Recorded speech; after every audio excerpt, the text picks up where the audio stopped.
now talk about geographical boundaries. You know, many of your TV debates where you speak about foreign media having agenda when it comes to India, doing agenda journalism in it. And you've often said that Indian journalists or Indian journalism has to rise up to this challenge and we have to have a global voice. Do you still believe that, India hasn't managed to have that, like a CNN or a BBC or internationally or even an Al Jazeera for that matter? We've not managed to have that as yet. Well, as yet we don't have. As yet we don't have it. We've been insular. We've been insular. And private news organizations have not crossed the Rubicon. There's always that moment of indecision on whether you're going to cross the Rubicon. Historically, when you take this metaphor from Roman times, it's all about that moment of decisiveness, whether you realize that you want to get out of the comfort zone in which you are and then move into an uncertain territory. But you need to cross the Rubicon. And I said it, I had been invited to Moscow 2015, and I was on this sort of what they call a global panel, and I found myself as an odd exception. And there were there were a few sniggers initially when I said that, the next global news revolution will come from India. But I supported it statistically by giving examples of the number of newspapers in India and then proving my case that we are the least insular society, and America is the most insular society, and the most insular society has the greatest presence in global media. But that was 2015.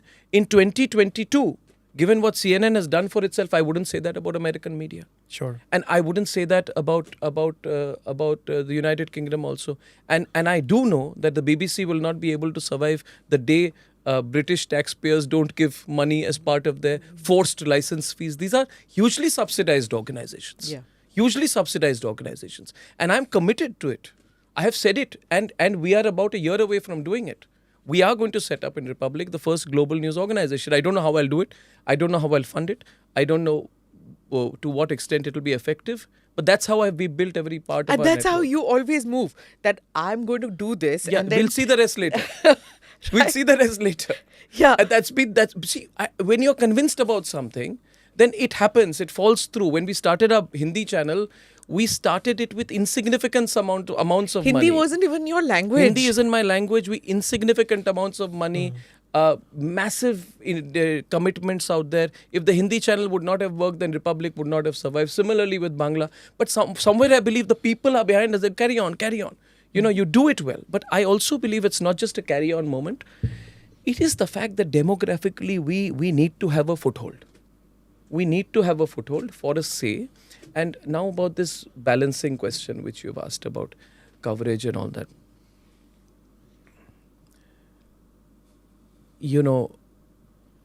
I've spent a lot of time in the United Kingdom as a student.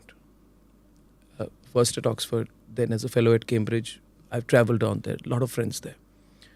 Can you imagine the disproportionate clout that the United Kingdom gets because of the BBC? Oh, yes. It's disproportionate to its economy, to everything. And I think we need to think about that as a country. So I always look at larger projects which will serve a larger national goal. And I think this could be it.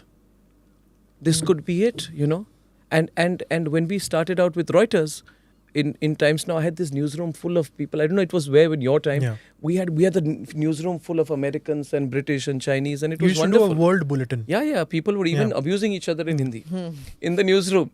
And it was quite wonderful. So I realized that news is this ever-flowing thing, Yeah. Ever-flowing.